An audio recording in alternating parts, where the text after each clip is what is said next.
Frédéric Pechnard, bonjour. Bonjour. Vous avez dirigé la police nationale. Vous publiez un livre intitulé « Lettre à un jeune flic » aux éditions Taillandier. On connaît, on a entendu, on voit ce qui se passe dans la police nationale avec cette marche de la colère. Aujourd'hui, on va en parler. On va parler aussi des solutions possibles pour améliorer les choses, le quotidien notamment des policiers. Mais je voudrais regarder l'actualité avec vous. Nicolas Sarkozy qui est renvoyé en correctionnel dans l'affaire Big Malion. On sait que vous êtes un ami proche de Nicolas Sarkozy pour financement illégal de campagne électorale. Vous l'avez eu? Il a réagi? Non, je ne l'ai pas eu depuis hier. Je déjeune avec lui prochainement. C'est pas un bon moment, hein. C'est pas quelque chose de facile.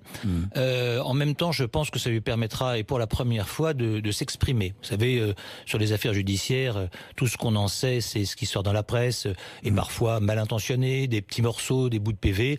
Là, dans un procès public, il pourra s'exprimer, et je ne doute pas qu'il sera convaincant. Alors, je lis ce que dit le juge, ce qu'il a dit lors de l'instruction. À la fin de l'instruction, Nicolas Sarkozy a incontestablement bénéficié des fraudes révélées par l'enquête qui lui ont permis de disposer lors de sa campagne de 2012 de moyens bien supérieurs à ce que la loi autorisait. Voilà ce que pense le juge. Nous verrons ce que pensent les magistrats. Alors qui vont juger. Le juge dit aussi, parce qu'il faut être juste, que l'enquête n'a pas établi qu'il les avait ordonnés, il n'était pas au courant, participé, ni même qu'il en avait été informé. Il est renvoyé pour dépassement des comptes de campagne, ce qui n'est pas un scoop, puisqu'il a déjà été condamné et qu'il a payé d'ailleurs, condamné par le Conseil constitutionnel pour ça. Bien, il aura donc l'occasion de s'expliquer. Oui. Frédéric Pechnard, je voudrais parler de toute autre chose. Vous avez suivi ce qui se passe à Rouen. Est-ce que vous pensez que la population rouennaise est bien informée ? Franchement. C'est un vrai sujet, parce que je ne doute pas que les choses soient faites convenablement au niveau de l'État et de la région et de la préfecture. Par contre, la communication n'était pas forcément tout à fait au niveau. Et notamment, je pense que les Français, maintenant, ne veulent pas entendre de phrases qui soient des phrases lénifiantes. Ils ont besoin de vérité. Voilà. Et je crois qu'il faut donner de l'information, il faut en donner très souvent, mais y compris quand cette information, elle est inquiétante. Et y compris quand on ne sait pas, parce qu'après tout, on ne peut pas savoir tout de suite ce qui s'est passé. Il faut dire, voilà, on ne sait pas ce qui se passe, on va prendre un certain nombre de mesures et on vous tiendra informé régulièrement. C'est ça qui est de nature à rassurer. Est-ce que, par exemple, en Île-de-France, vous êtes prêt à faire face à un tel accident industriel? Ça peut arriver, il y a des sites Seveso en Île-de-France. Mais absolument, oui. Oui. Il y a des sites Seveso et je ne doute pas que l'État soit en mesure d'assurer la protection des populations. Je ne suis pas très inquiet d'ailleurs sur la qualité des secours, que ce soit les pompiers, la police, la gendarmerie, tout ça va s'organiser. Mais je crois que ce qui est très important, c'est la communication. J'entendais les réactions des Rouennais hier, et finalement, la plupart disaient « on ne sait pas ». Ce qui nous inquiète, c'est qu'on ne sait pas. On a l'impression qu'on nous cache des choses. Donc le plus important dans ce genre d'affaires, aujourd'hui, c'est d'être complètement transparent, éviter, vous savez, le nuage de Tchernobyl qui, fort heureusement, n'avait pas passé notre frontière. Voilà, il faut éviter complètement ça. Il faut dire la vérité aux gens. Il faut communiquer très régulièrement et puis prendre des mesures, des principes de précaution. Par exemple, dire, pour l'instant, on n'est pas sûr que ce soit pollué ou pas pollué, mais ne buvez pas d'eau du robinet, etc. Donc je crois qu'il faut avoir une communication très présente, très claire et très réelle. Et très réelle. Frédéric Pechnard, vous êtes vice-président du Conseil régional d'Île-de-France, vous êtes membre des Républicains. Je regardais cette enquête. 57% des sympathisants des Républicains souhaitent une alliance avec le Rassemblement national. Je dis bien 57%. Vous aussi ? Non. Non. Bon, vous savez, moi, pourquoi non? Ma position, elle est très claire. D'abord, je suis, vous l'avez dit, je suis ami avec Nicolas Sarkozy. Je l'ai aussi suivi politiquement ces dernières années. Il a toujours été hostile à tout rapprochement avec le Front National.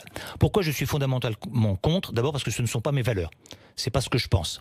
Et la deuxième raison, c'est que aujourd'hui, on essaie de nous enfermer dans un duel entre d'un côté le président Macron et de l'autre côté Marine Le Pen. Voilà. Et finalement, le match est écrasé. On voit bien d'ailleurs que nous, les Républicains, avons des difficultés à vivre, à exister, à avoir de l'oxygène politique. Et pourtant, je pense qu'il est indispensable que nous existions. Il est indispensable qu'on puisse offrir une autre offre que celle-ci. Puisque le jour, si on continue comme ça, avec juste cette dualité entre le président Macron d'un côté et Marine Le Pen de l'autre, le jour où les Français décideront de se débarrasser du président Macron, si ça arrive, eh bien à ce moment-là, ils n'auront comme alternative que l'extrême droite et Marine Le Pen. Je ne souhaite pas ça pour mon pays, et je pense qu'il faut que nous puissions incarner une solution de rechange. Frédéric Pechnard, Est-il vrai que le président de la République vous a proposé le poste de ministre de l'Intérieur? Non. Non. Il ne vous l'a pas proposé. Non, il m'a pas proposé d'être ministre de l'Intérieur, si vous voulez tout savoir. Mais on est là, pour en parler. Voilà, Oui. nous avons une discussion sur le poste de secrétaire d'État auprès du ministre de l'Intérieur. Secrétaire d'État auprès. Et vous avez refusé? Oui. Pourquoi? Parce que les conditions de mon entrée au gouvernement n'étaient, à mon sens, pas réunies. C'est-à-dire que... Qu'est-ce qu'il vous manquait? Ce qui me manquait, c'était la feuille de route et une certaine autonomie. C'est-à-dire que concrètement, je ne souhaite pas avoir un poste pour avoir un poste. J'ai 62 ans, j'ai une longue carrière dans la police qui m'a donné toutes les satisfactions et je ne détesterais pas l'idée de revenir à un poste ou à un autre d'ailleurs, mais pour faire quelque chose. Et pour faire quelque chose d'utile, pour faire quelque chose pour la police, quelque chose d'utile. Oui, à la place de Laurent Nunez, quoi. C'était le poste. C'était le poste, absolument. C'était le poste. Mais je trouve vous ne souhaitiez pas travailler avec le ministre de l'Intérieur actuel? C'est pas ça du tout. Je souhaitais avoir, pour dire les choses très clairement, souhaitais avoir un décret d'attribution sur la police et la gendarmerie pour pouvoir choisir les gens qui allaient diriger la police et la gendarmerie. Je souhaitais également avoir un cabinet, ou au moins une partie de cabinet autonome, pour avoir justement un peu d'autonomie. Voilà, on s'est quittés bons amis, on n'était pas d'accord là-dessus, mais je constate que Laurent Nunez fait un excellent travail, donc j'ai certainement bien fait de refuser. Est-ce que Christophe Castaner est un bon ministre de l'Intérieur, franchement? Alors dites-moi ce que vous pensez du ministre de l'Intérieur. Je suis là pour vous dire ce que je pense.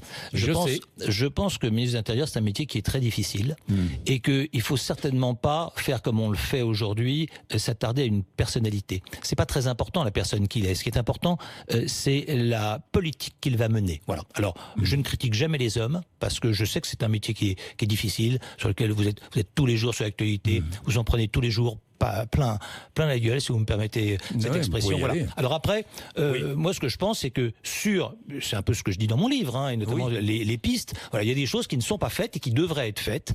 Donc sur la politique menée sur la sécurité et sur la police, j'émets des critiques, mais pas sur l'homme, d'autant plus que l'homme n'est pas responsable de tout. C'est un gouvernement, il y a un président de la République, un Premier ministre, des députés qui font un certain nombre de choix. Voilà, donc je critique pas l'homme, mais par contre j'ai quelques réserves sur la politique. Manifestation des policiers, colère, marche de la colère. Les policiers sont à bout. Vous le dites, vous l'écrivez dans votre livre. On sent même que ça vous êtes touché humainement par ce qui se passe aujourd'hui dans la police nationale. C'est absolument incontestable ce que vous dites. C'est-à-dire que, vous savez, moi j'ai été policier toute ma vie d'homme. Je suis entré dans la police, j'avais 24 ans et j'ai quitté la direction générale de la police, j'en avais 55, toute ma vie d'homme. J'ai aimé passionnément ce métier, j'ai pas peur de le dire. Donc le livre que j'ai voulu écrire, c'est à la fois un cri d'amour pour la police et en même temps un cri d'alerte pour les politiques. Parce que je constate que depuis quelques années, la police, ça a toujours été un métier difficile, mais ne va pas bien. Et finalement, cette manifestation, c'est un symbole. Vous savez, c'est très très rare. Depuis 2001. Oui, 2001. La dernière manifestation unitaire, c'est 2001. Oui, voilà. 2001. Donc ça fait 18 ans qu'il n'y a pas eu de manifestation de tous les syndicats de police. Et ça, c'est un signal qu'il faut que le gouvernement entende. Ça veut vraiment dire qu'on arrive à une situation de ras-le-bol généralisé. Moi, j'ai assisté depuis quelques années, notamment à la paupérisation de la police nationale. D'ailleurs, pour être tout à fait honnête, les choses avaient commencé. Je me souviens de débats houleux que j'avais eu à l'Assemblée nationale quand j'étais encore directeur général, tout à fait à la fin du mandat, sur le nombre de voitures. On m'avait dit, mais de quoi vous vous plaignez? Mais dites-moi, on vous a acheté 1000 voitures. Il y a eu des réductions d'effectifs, il y a eu des réductions au niveau matériel, c'était pas formidable non plus. Ah si. Au niveau matériel, c'était très bien. On a eu, vous savez, réduction d'effectifs tout de même. Sur 30 ans de police, on a eu deux moments extrêmement forts en termes de matériel. Ça a été le plan de modernisation de Jox et le plan de modernisation de Sarkozy. Et là, il y a eu énormément de choses qui ont été faites pour le matériel. Voilà. Mais pas sur les effectifs.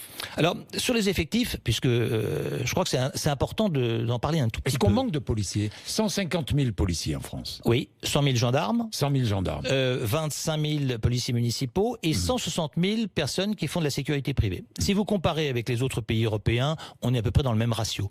Mais je suis toujours impressionné par la pauvreté intellectuelle du débat des politiques, de droite comme de gauche d'ailleurs, sur la sécurité. C'est-à-dire que à chaque fois qu'on parle de sécurité, on parle on n'a pas assez d'effectifs.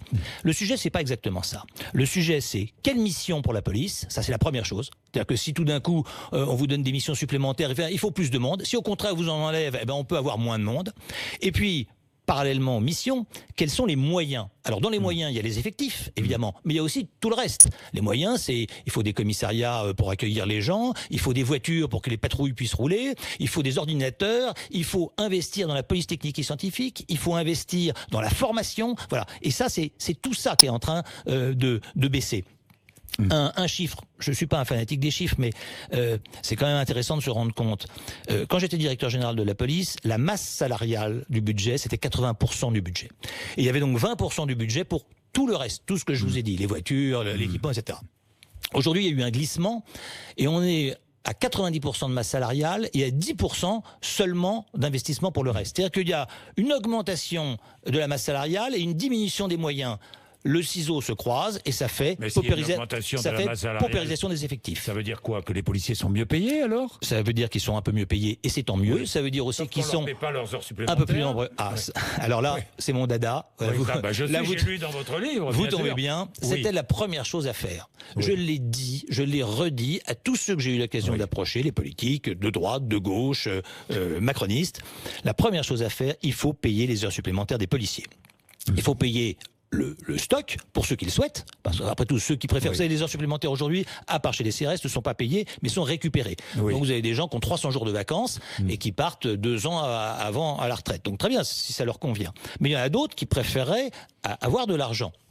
Et bien sûr, c'est la première chose à faire, il faut payer le flux des heures supplémentaires. Ça représente 2 000 euros, j'ai vu le calcul, à peu près en moyenne, 2 000 euros par policier. Oui, c'est une moyenne, ça fait 25 millions d'heures. C'est énorme. Ça fait 25 millions d'heures supplémentaires de stock. Vous savez, c'est quand même pas normal, vous avez des policiers parisiens, moi je connais bien sûr, je connais notamment un chef de section qui est un commandant de police et qui travaille dans une compagnie d'intervention. Il a fait tous les samedis depuis novembre, ou quasiment tous les samedis depuis novembre. Alors à l'arrivée, il va avoir 40 jours de vacances de plus, il aurait préféré de payer une heure supplémentaire comme tout le monde.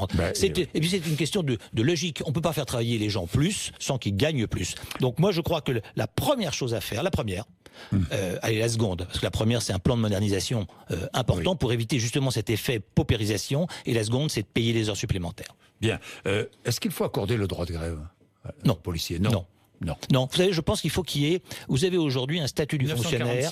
Vous avez un statut du fonctionnaire et vous avez un statut des militaires. Oui. Je pense qu'il faut créer pour les policiers un statut. Il existe déjà, mais renforcer ce statut spécial. Une des raisons d'ailleurs pour lesquelles les policiers manifestent cet après-midi, c'est pour leur retraite. C'est pas la seule raison, mais c'est pour leur retraite. Donc il est important qu'il y ait un statut du policier. Il est normal que les policiers ne puissent pas faire grève, parce qu'on doit pouvoir compter sur les policiers tout le temps. Mais par contre, il faut qu'il y ait un statut qui soit aussi un statut protecteur. Mais un statut, alors certains vont dire, on renforce encore les pouvoirs du policier. J'entends tous ceux qui ont manifesté, pas tous ceux, mais certains qui ont manifesté avec les Gilets jaunes, ou qui étaient Gilets jaunes eux-mêmes, disent, mais on soulignait... vous l'avez vu, la violence de la police. D'abord, elle est réelle, cette violence, ou c'est... Il y a eu quand même des violences au cours de ces manifestations. Il y a deux choses qu'il ne faut jamais confondre. Il y a l'emploi de la force légitime. C'est-à-dire que très concrètement, vous n'avez pas 2 bandes qui s'affrontent dans la rue. Vous avez des gens qui viennent manifester, et à ce moment-là, il y a la police qui est là pour protéger tout le monde, et tout se passe bien. Quand ces manifestants ne sont pas des manifestants, mais deviennent des émeutiers, concrètement, qui détruisent les commerces, qui mettent le feu aux voitures, qui attaquent les policiers, qu'est-ce que vous voulez que fasse la police? Où ils s'en vont, où ils interviennent. Et quand ils interviennent, ils emploient la force légitime. Enfin, les éborgnés et les mutilés, c'était pas forcément des Black Blocs. Laissez-moi finir. Allez-y. Ça, c'est l'emploi de la force légitime. Il est normal que la force légitime soit employée pour rétablir l'ordre. Il peut y avoir des dérives, il peut y avoir des excès. Vous savez, je vous renvoie, dans mon livre, je cite intégralement la lettre du préfet Grimaud. Le préfet Grimaud a tenu le maintien de l'ordre à Paris en mai 68 avec les policiers. La rue, la République était tenue par la police. C'était le dernier rempart de la République avec le préfet Grimaud, qui dans cette période très compliquée a écrit une lettre magnifique et qui explique que frapper un manifestant à terre, c'est se frapper soi-même. Tout le monde a souvenir de ça. Mais il dit aussi au début de sa lettre, passer le choc. C'est-à-dire que oui, bien sûr, quand vous allez au contact, quand les gens veulent pas partir, quand les gens vous lancent des pierres, quand les gens mettent le feu, il faut aller au contact, il faut aller au choc. Et là, il y a une force légitime à employer. Par contre, Une fois que c'est terminé, à ce moment-là, vous devez respecter les manifestants, frapper un manifestant au sol, etc., etc. Voilà. Je crois que c'est ça la philosophie, et c'est ce qui rend d'ailleurs ce métier de maintien de l'ordre aussi difficile, c'est qu'il faut avoir un sang-froid considérable, il faut compter sur ses camarades, il faut savoir utiliser de la force, mais une force mesurée. D'ailleurs, vous faites le comparatif, la comparaison avec la guerre d'Algérie, la période de la guerre d'Algérie, quand s'affrontaient l'OS et le FLN, et mai 68. Comparaison avec la situation actuelle. Oui. Lorsque vous dites la police va mal, va même très mal. Alors, vous allez jusque-là. Oui, parce on en est là. Je le dis parce que depuis 2015, la police a été soumise à très forte tension. D'abord dû au terrorisme. On a connu des actes de terrorisme en France, mais c'est la première fois... Enfin, en tout cas, c'est ce qu'on dit. C'est pour ça que je prends cette référence à la guerre d'Algérie. C'est la première fois qu'on attaque des policiers, non pas au moment où ils sont en train de travailler, au moment où ils essaient de vous arrêter. Vous voyez, vous essayez d'arrêter un voyou, il vous tire dessus, il vous blesse, etc. Tout ça fait partie, même si c'est désolant, du métier, si vous voulez. Mais par contre, là, on s'est attaqué aux policiers chez eux. Hein. Je pense à Magnanville, où un couple de policiers ont été assassinés. Je pense sur les Champs-Élysées à l'assassinat d'un policier, Xavier Jugelé. Voilà, donc ils ont été tués parce qu'ils étaient policiers. Et finalement, il faut remonter. Alors, il y a un certain nombre de personnes qui me disaient, mais ça, on n'a jamais vu ça. J'ai dit, si, on a déjà vu ça. Mais il fallait remonter à la guerre d'Algérie, où effectivement, le FLN tuait des policiers dans les rues de Paris au hasard parce qu'ils étaient en uniforme. Voilà. Un policier cache qu'il est policier aujourd'hui dans notre société. Non, je crois pas. Vous savez, il y a toujours. Mais je vous dis ça parce que certains, peut-être, par peur, par crainte. Certains peuvent le faire. Je crois pas. On a quand même une police qui est incontestablement aimée et respectée. Mais elle est parfois déconsidérée aussi. Moi, j'ai toujours suivi tous les sondages. Moi, je suis rentré dans la police en 1981. Alors, allez-y. Et ça m'intéressait de savoir ce que pensaient les gens. Vous savez, le dictionnaire des idées reçues de Flaubert, police, a toujours tort. Bon. Une fois que vous avez intégré ça, je m'aperçois quand même, que ce soit pendant la crise des Gilets jaunes, que ce soit la semaine dernière, que ce soit il y a 2 ans, que ce soit bien sûr au moment des attentats, vous avez toujours à peu près 75% des Français, donc une proportion énorme, qui soutiennent leur police et qui ont confiance dans elle. Donc comme d'habitude, il y a une petite minorité, qu'on dit d'ailleurs des choses épouvantables. Là, alors, on connaît la chanson « Tout le monde déteste la police », mais l'alcoolisme dans la police, on dit beaucoup de choses. Mais le suicidez-vous m'a particulièrement choqué. C'était aussi choquant, et c'est là où je fais la référence à mai 68, à CRSSS. C'est des gens qui ne savent pas ce que c'est que la SS, qui osent de dire ça. Et suicidez-vous dans un métier où il y a autant de suicides, puisque nous avons dépassé la 50aine de suicides cette année, ce qui est énorme. Et cette espèce de joie malsaine qu'on a vue autour le plaisir de voir un policier mort qui s'était suicidé m'a particulièrement choqué. C'est le plaisir de voir un policier mort. Oui, c'est ça. Et c'est particulièrement choquant. Franchement, il y a quand même des coups de pied au cul qui se perdent. Et lorsque Jean-Luc Mélenchon parle de barbares, ça vous choque?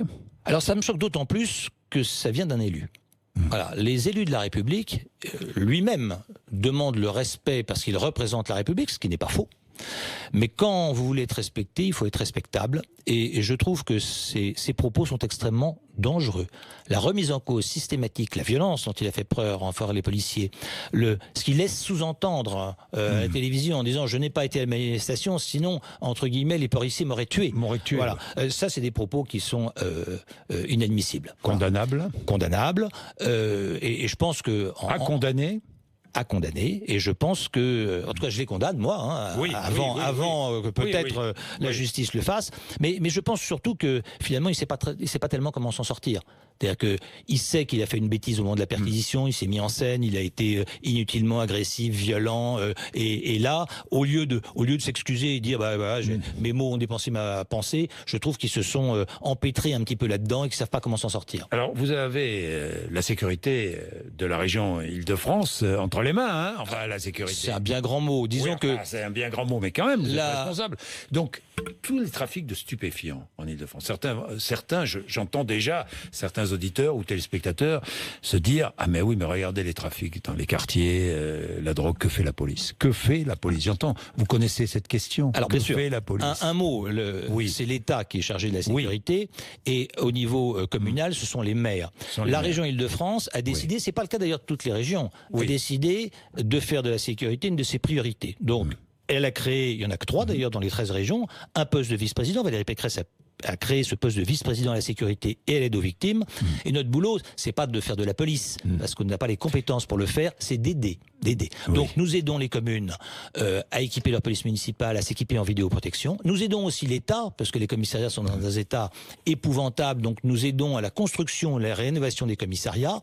Nous rénovons toute la sécurité des lycées. Je m'adresse aussi à voilà le directeur général de la police nationale. Je vais vous répondre, voilà, puisque vous me demandez ce que je fais aujourd'hui. Nous n'avons pas de responsabilité directe dans la sécurité, mais par contre, il y a la volonté de Valérie Pécresse et de sa majorité de s'impliquer auprès des acteurs de la sécurité pour les aider. Et c'est ce que nous faisons au quotidien. Alors que fait la police? Que fait la police? C'est la question à laquelle je sais pas, personne ne sait répondre. J'ai l'impression que personne ne sait répondre à cette question, alors que la police agit, alors que la police est souvent très efficace. Alors pourquoi est-ce qu'on se pose cette question? La police agit. Il y a incontestablement, depuis quelques années, ça a toujours été difficile. Hein, je vais pas.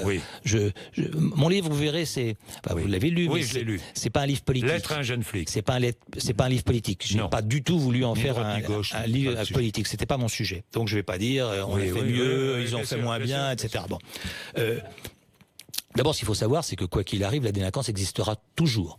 Le boulot de la police, c'est pas d'éradiquer la délinquance, c'est consubstantiel l'être humain, c'est de faire en sorte que ça ne gêne pas trop le reste des gens, de mettre suffisamment la pression sur les voyous pour que les voyous... Vous savez, celui qui gagne, c'est celui qui tient la rue. C'est aussi simple que ça. Et les voyous, il y a un livre qui a été écrit... souvent tiennent la rue. C'est ce que j'allais dire. Il y a un de vos confrères qui a écrit un livre dont le titre est évocateur, un livre récent qui s'appelle « La peur a changé de camp ». Et c'est une des choses qui me préoccupe aujourd'hui. C'est-à-dire qu'une fois qu'on a dit qu'on ne pourra pas éradiquer toute forme de délinquance, il est pourtant extrêmement important que ce soit la police qui tienne la rue, parce que si c'est la police qui tient la rue, alors c'est la loi de la République qui est appliquée. Si ce sont les voyous, c'est la loi des voyous. Et ça, c'est quelque chose, c'est finalement l'affaiblissement de l'autorité de l'État. Moi, il y a deux choses qui m'inquiètent. Alors, si on veut sortir de la discussion sur la police purement, il y a l'affaiblissement de l'autorité de l'État. Je crois que c'est extrêmement important qu'on puisse rétablir cette autorité.